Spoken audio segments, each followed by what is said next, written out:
প্রত্যেকটি মানুষ নিজ নিজ জীবনে দুঃখে কষ্টে সময় কাটাচ্ছে।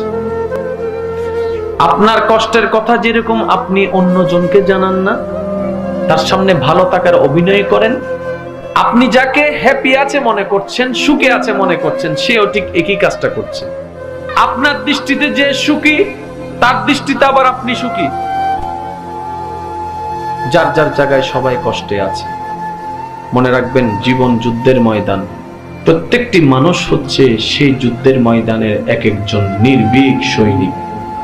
আর সৈনিক কখনো পালায় আসে না, সৈনিক কখনো যুদ্ধের ময়দান থেকে পালায় আসে না।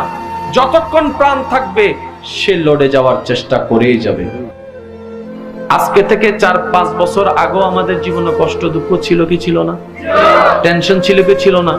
একটু ঠান্ডা মাথায় চিন্তা করে বলুন তো, 4-5 বছর আগে ঠিক এই মাসে এই তারিখে আপনার যে কষ্টটা ছিল, যে পরিমাণ, যে টেনশনটা ছিল, যে পরিমাণ, বর্তমানে কি সেটা আছে?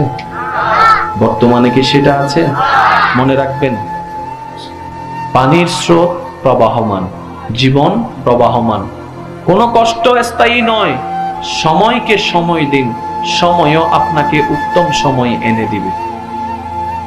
বিপদে দুঃখে কষ্টে পেরেশানিতে মন ছোট করা চলবে না। মনে রাখবেন, প্রতিটি বিপদ আমাদের জন্য আরেক ধাপ সামনে এগিয়ে যাওয়ার এক একটা সিঁড়ি। আল্লাহর রহমতের উপর ভরসা করে চলতে থাকুন। মনকে প্রসন্ন রাখুন, মনকে প্রশান্তি রাখুন। বলবেন, আমার আল্লাহ যখন যা করবে দেখা যাবে, সেটাই আমার জন্য ভালো হবে। বান্দা হিসেবে আল্লাহর সন্তুষ্টির উপর নিজেকে সন্তুষ্টি রাখতে পারার নামেই হচ্ছে বান্দার কাজ।